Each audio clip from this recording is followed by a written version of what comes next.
Ada satu fase yang kelihatannya sepele, tapi sebenarnya paling menentukan. Fase ketika dia mulai diam, bukan menghilang, bukan juga memutuskan. Cuma nggak seaktif dulu. Kalau dilihat dari luar, orang bakal bilang, "Ah, biasa aja. Mungkin sibuk atau emang udah nggak tertarik." Padahal kenyataannya nggak sesederhana itu.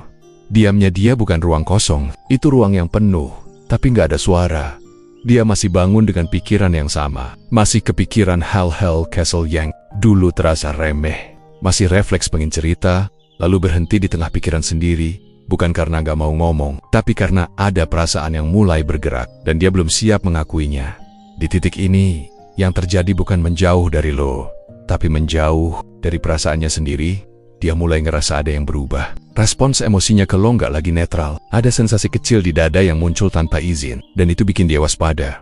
Karena buat sebagian orang, merasakan terlalu dalam itu menakutkan.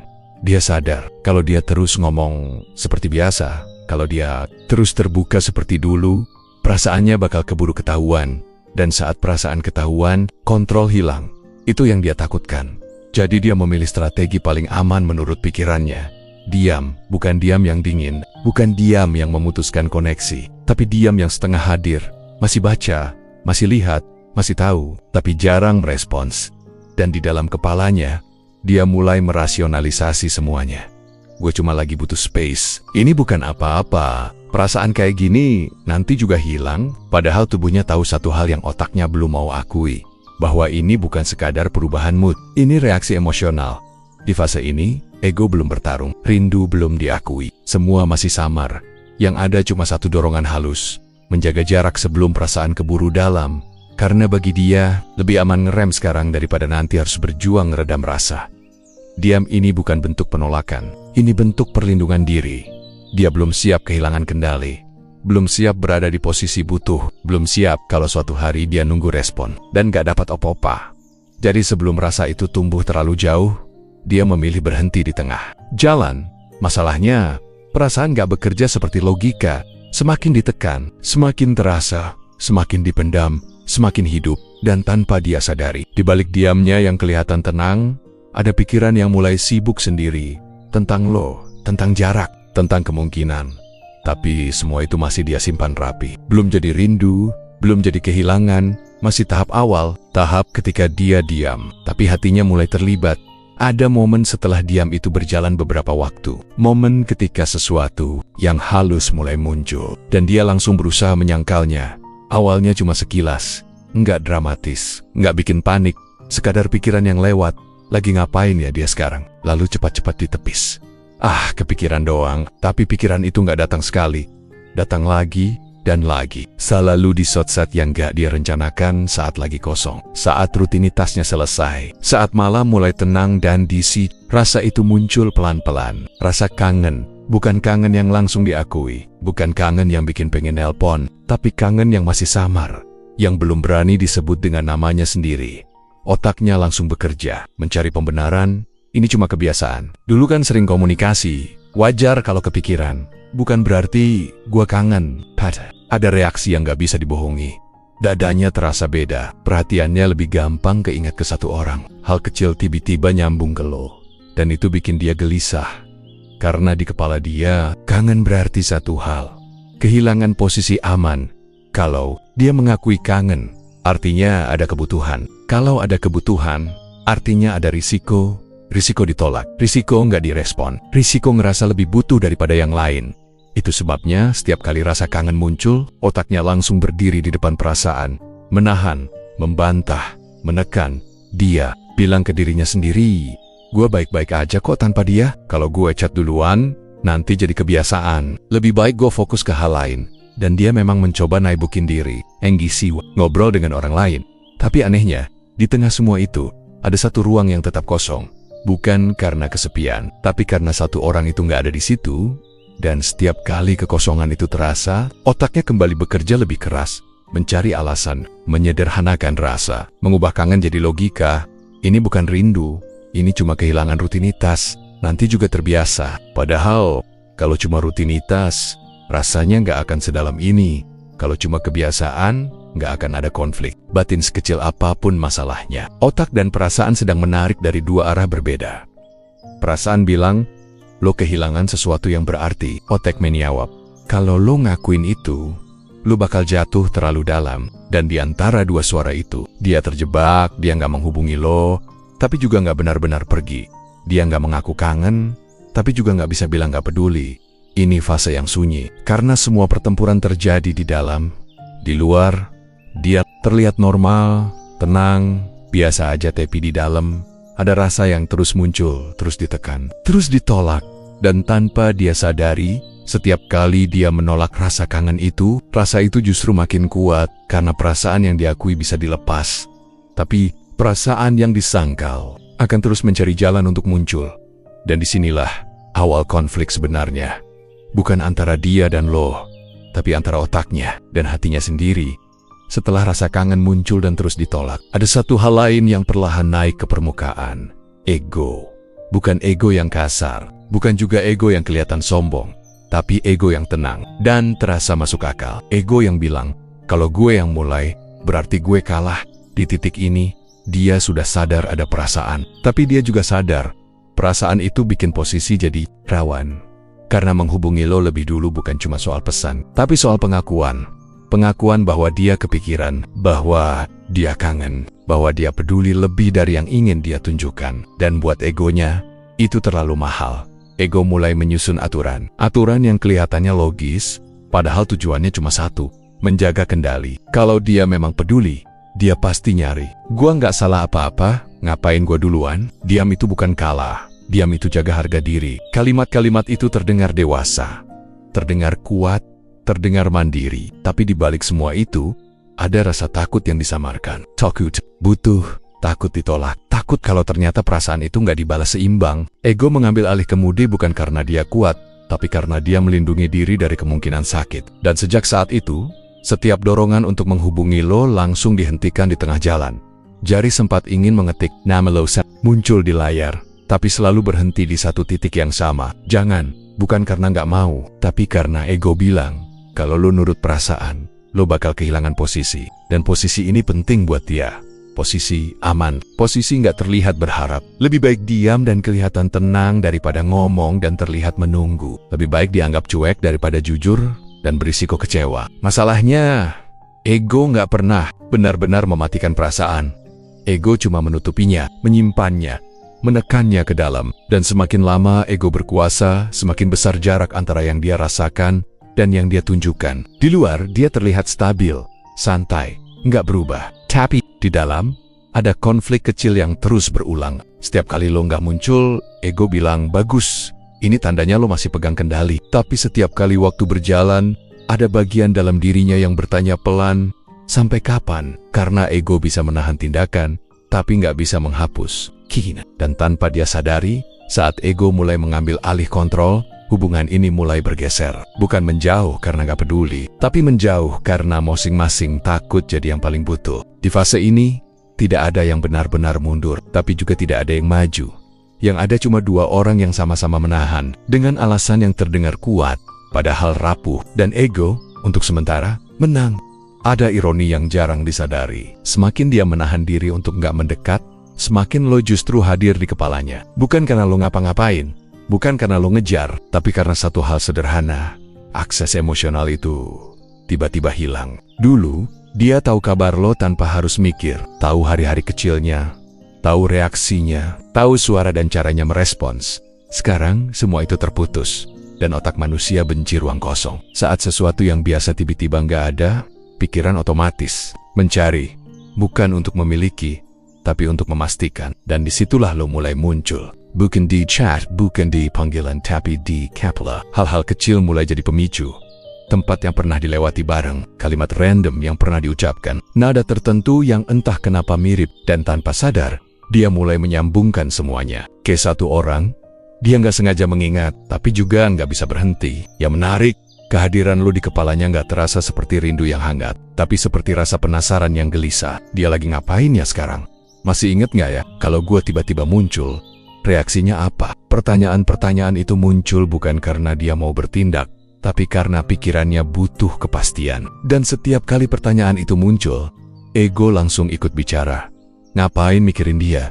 Kalau dia mau, dia pasti nyari. Lo cuma kebiasaan aja. Tapi semakin dia bilang itu ke dirinya sendiri, semakin sering lo muncul di benaknya. Karena kehilangan akses selalu lebih berisik daripada kehilangan perhatian. Di fase ini, lo jadi hadir bukan karena lo dekat, tapi karena lo menjauh. Dan jarak itu memberi ruang bagi imajinasi. Dia mulai mengisi kekosongan dengan asumsi, dengan kemungkinan, dengan skenario yang gak pernah diuji. Padahal, kalau lo ada di depannya, semua itu mungkin gak terasa sebesar ini. Tapi gak ada, setiap detail terasa penting. Setiap ingatan terasa hidup. Dan tanpa dia sadari, kehadiran lo di kepalanya mulai lebih konsisten daripada kehadiran orang-orang yang benar-benar ada. Ini bukan karena dia lemah. Ini karena otaknya sedang mencari stabilitas yang dulu datang dari koneksi itu. Masalahnya, dia tetap nggak bergerak. Bukan karena nggak mau, tapi karena ego masih memegang kendali. Jadi yang terjadi hanyalah satu hal, kehadiran tanpa interaksi. Lo ada di pikirannya,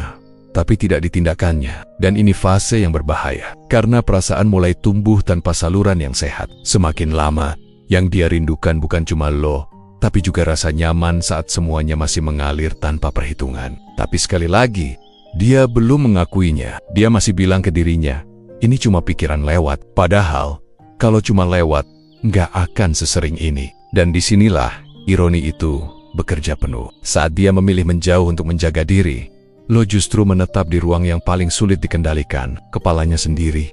Di fase ini, dia mulai melakukan hal-hal kecil yang bahkan tidak dia sadari sebagai sinyal. Bukan tindakan besar, bukan juga pengakuan, cuma gerakan halus yang kelihatannya nggak berarti apa-apa. Tapi justru disitulah perasaan bocor. Dia bilang ke dirinya sendiri, kalau dia sudah biasa aja, kalau semua ini nggak lagi penting. Tapi tangannya tetap membuka media sosial lo.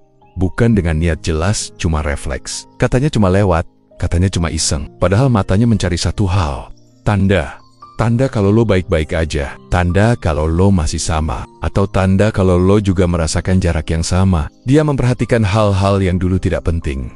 Waktu online, gaya ngetik, perubahan kecil yang orang lain tidak sadar. Dan setiap kali melihat sesuatu, dia langsung menarik diri. Enggak, ada apa-apa. Gue cuma penasaran. Padahal rasa penasaran itu tidak muncul tanpa sebab. Ada momen-momen tertentu di mana dia tanpa sadar menunggu. Menunggu lo muncul di tempat tertentu. Menunggu nama itu muncul di notifikasi. Menunggu reaksi yang bahkan tidak dia minta. Tapi setiap kali itu tidak terjadi, dia cepat-cepat menutup perasaan itu. Dia tidak mau terlihat berharap, bahkan oleh dirinya sendiri. Hal paling menarik dari fase ini bukan apa yang dia lakukan, tapi apa yang dia sembunyikan. Dia tidak cerita ke siapapun, tidak mengeluh, tidak mengaku rindu. Karena mengakui tanda-tanda kecil ini berarti mengakui satu hal besar. Dia masih terikat, dan itu bertentangan dengan citra yang ingin dia pertahankan. Citra sebagai orang yang kuat, mandiri, tidak bergantung. Jadi setiap sinyal dia kecilkan, setiap reaksi dia normalisasi, setiap rasa dia sederhanakan. Semua orang juga kepikiran, mantan, wajar dong, pernah dekat, ini bukan apa-apa. Padahal tidak semua orang mengulang nama yang sama di kepalanya berkali-kali. Tidak semua orang menyimpan rasa setenang ini, tapi seberisik ini di dalam. Yang terjadi sebenarnya sederhana. Perasaan tidak hilang, hanya kehilangan izin untuk muncul. Dan karena tidak boleh muncul secara jujur, dia keluar lewat celah-celah kecil. Lewat kebiasaan sepele, lewat perhatian yang tidak diakui. Lewat keingintahuan yang disamarkan. Dia tidak sedang mengejar, tapi juga tidak benar-benar melepaskan. Dia berdiri di tengah, menjaga jarak secara fisik, tapi memberi ruang di batin. Dan fase ini berbahaya, karena semakin lama tanda-tanda ini dibiarkan, semakin besar kemungkinan perasaan tumbuh tanpa arah, tanpa komunikasi, tanpa kejelasan. Tapi untuk saat ini, dia masih merasa aman. Karena selama semua tanda itu belum diucapkan, belum diakui, dia masih bisa berpura-pura kalau semuanya baik-baik saja. Padahal di dalam dirinya, ada perasaan yang pelan-pelan bilang, lo nggak sedingin yang lo kira. Di titik ini, semuanya terasa lebih berat dari sebelumnya. Bukan ada kejadian besar. Bukan karena ada konflik nyata, tapi karena perasaan yang terlalu lama ditahan, mulai menuntut keputusan. Setiap hari terasa normal. Rutinitas berjalan seperti biasa. Dia tetap terlihat tenang. Tapi ada satu momen yang selalu datang. Biasanya saat malam, saat semua distraksi selesai, saat tidak ada lagi yang bisa dijadikan alasan. Disitulah pertarungan itu muncul. Hubungi atau bertahan. Awalnya dia cuma membuka chat, tidak mengetik apapun. Cuma melihat nama itu, lalu menutupnya lagi. Bukan sekali, tapi berkali-kali ada dorongan kuat untuk menyapa. Bukan untuk minta apa-apa, bukan untuk bahas masa lalu. Cuma ingin tahu apakah jarak ini masih ada atau cuma ada di kepalanya. Tapi setiap dorongan itu muncul, ego langsung berdiri paling depan. Kalau lo yang mulai, lo kelihatan butuh. Kalau dia nggak bales, lo siap nggak? Ngapain buka luka yang belum tentu sembuh? Pertanyaan-pertanyaan itu terasa masuk akal. Dan karena terasa masuk akal, dia menuruti. Diabert bertahan dengan diam, bertahan dengan pura-pura kuat, bertahan dengan alasan yang terdengar dewasa. Tapi bertahan itu melelahkan. Karena bertahan berarti menekan keinginan setiap hari, menolak dorongan yang sama berulang kali, melawan perasaan yang tidak pernah benar-benar pergi. Di satu sisi, dia ingin bergerak, ingin jujur, ingin berhenti menebak-nebak. Di sisi lain, dia takut satu langkah kecil akan mengubah semuanya. Takut kalau ternyata lo sudah melangkah lebih jauh. Takut kalau ternyata yang dia simpan sendirian ini tidak pernah benar-benar ada di pihak lain. Dan di antara dua ketakutan itu, dia memilih yang terasa paling aman, tidak melakukan apa-apa. Masalahnya, tidak melakukan apa-apa juga sebuah keputusan. Keputusan untuk terus menanggung rasa ini sendirian. Keputusan untuk membiarkan waktu berjalan tanpa kejelasan. Setiap hari dia berharap kalau mungkin lo yang akan menghubungi duluan. Bukan karena dia tidak mau, tapi karena itu akan membebaskannya dari tanggung jawab mengaku. Kalau lo yang mulai, dia bisa menjawab tanpa terlihat lemah, tanpa mengorbankan ego, tanpa harus jujur sepenuhnya. Tapi hari-hari berlalu, dan harapan itu belum terjadi. Dan disitulah konflik ini makin tajam. Karena semakin lama dia menunggu, semakin besar rasa yang tertimbun. Pertarungan batin ini tidak terlihat, tidak terdengar. Tapi menjeras dia tersenyum di luar. Tapi di dalam, ada pertanyaan yang tidak pernah benar-benar pergi. Gue ini sebenarnya nunggu apa atau nunggu siapa? Dan di fase ini, apapun pilihannya nanti, menghubungi atau bertahan, tidak ada yang benar-benar tanpa risiko. Karena yang dipertaruhkan bukan cuma hubungan, tapi harga diri dan ketenangan batinnya sendiri. Ada satu titik di mana pertarungan itu mulai melelahkan. Bukan karena dia kalah, tapi karena dia sadar tidak ada yang benar-benar dia menangkan. Diam tidak membuat rasa ini hilang. Bertahan tidak membuat hati lebih ringan. Justru sebaliknya. Dan dari kelelahan itulah muncul satu kesadaran kecil. Pelan, hampir tidak terasa, bahwa ini bukan cuma kebiasaan. Awalnya dia menyangka lagi, mencoba meremehkan. Mungkin gue cuma kehilangan rutinitas. Mungkin ini efek jarang ngobrol. Nanti juga terbiasa. Tapi semakin lama dia jujur ke dirinya sendiri, semakin sulit alasan. Itu dipertahankan. Karena kalau cuma kebiasaan, rasa ini harusnya memudar, bukan malah bertahan. Kalau cuma rutinitas, dia tidak akan sesering ini membandingkan hari-harinya sebelum dan sesudah lo pergi dari ruangnya. Dan disinilah dia mulai berhenti, berbohong. Yang hilang bukan jadwal ngobrol, bukan pesan-pesan kecil, bukan aktivitas bersama. Yang hilang adalah rasa nyaman saat bisa jadi diri sendiri tanpa harus menjaga jarak. Rasa diterima tanpa perlu menjelaskan. Rasa tenang karena tahu ada satu orang yang selalu nyambung. Dan kehilangan itu ternyata lebih dalam dari yang ingin diakui. Di titik ini, ego mulai melemah. Bukan hilang, tapi tidak lagi sekeras dulu. Ego tidak lagi berkata, ini sepele. Ego mulai bertanya, kenapa rasanya sedalam ini kalau memang tidak berarti? Dan pertanyaan itu tidak punya jawaban mudah. Dia mulai menyadari satu hal penting. Selama ini dia tidak sedang melindungi diri. Dia sedang menunda kejujuran. Bukan ke lo, tapi ke dirinya sendiri. Karena mengakui ini lebih dari kebiasaan berarti. Mengakui ada ikatan, ada keterlibatan, ada rasa yang nyata. Dan mengakui itu membuat semuanya terasa lebih rapuh. Tapi juga, lebih jujur, di fase ini, dia belum mengambil keputusan besar. Belum menghubungi, belum juga benar-benar melepaskan. Yang berubah hanya satu hal, cara dia melihat perasaannya sendiri. Dia berhenti memaksa diri untuk tidak merasakan apa-apa. Berhenti menghakimi rasa rindu sebagai kelemahan. Dan untuk pertama kalinya, dia mengizinkan satu pikiran bertahan lebih lama di kepalanya. Kalau ini bukan kebiasaan, berarti ini memang berarti. Kesadaran ini tidak meledak, tidak dramatis, tidak langsung mengubah apapun, tapi ia menetap, dan dari sinilah, diam tidak lagi terasa aman, bertahan tidak lagi terasa cukup, karena ketika seseorang sudah sadar apa yang sebenarnya dia rasakan, waktu mulai bekerja dengan cara yang berbeda, bukan lagi sebagai penenang, tapi sebagai pengingat, bahwa sesuatu tidak bisa selamanya ditunda. Di akhir semua proses ini, tidak ada ledakan emosi, tidak ada pengakuan besar, tidak ada adegan dramatis. Yang ada cuma satu kebenaran yang akhirnya dia terima pelan-pelan, bahwa rasa kangen itu tidak pernah hilang. Selama ini dia mengira diam bisa membuat perasaan memudar, menjaga jarak, bisa membuat hati kebal.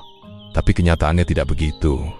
Rasa kangen tidak bekerja dengan cara pergi. Ia bekerja dengan cara bersembunyi, disimpan di balik logika, dikunci oleh ego, ditutupi oleh kesibukan, tapi tetap ada.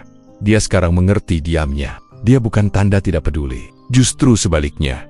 Diam adalah cara dia menjaga perasaan yang terlalu jujur untuk dikeluarkan sembarangan. Karena mengatakan aku kangen bukan soal kata, tapi soal risiko. Risiko ditolak, risiko tidak dibalas. Risiko menyadari bahwa rasa ini tidak seimbang dan tidak semua orang siap menghadapi itu. Jadi dia memilih menyimpannya. Bukan karena pengecut, bukan karena permainan, tapi karena dia manusia yang takut kehilangan kendali atas hatinya sendiri.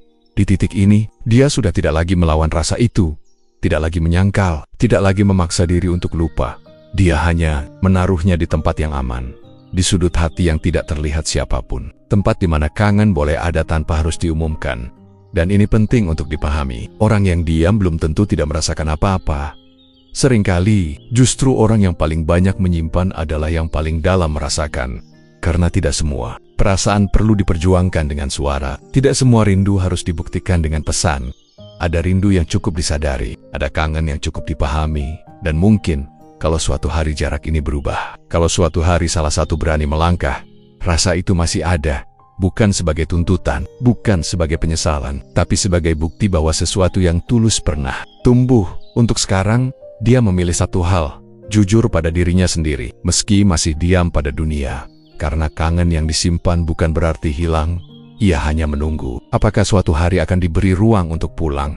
Atau cukup menjadi bagian sunyi dari cerita yang tidak pernah diucapkan?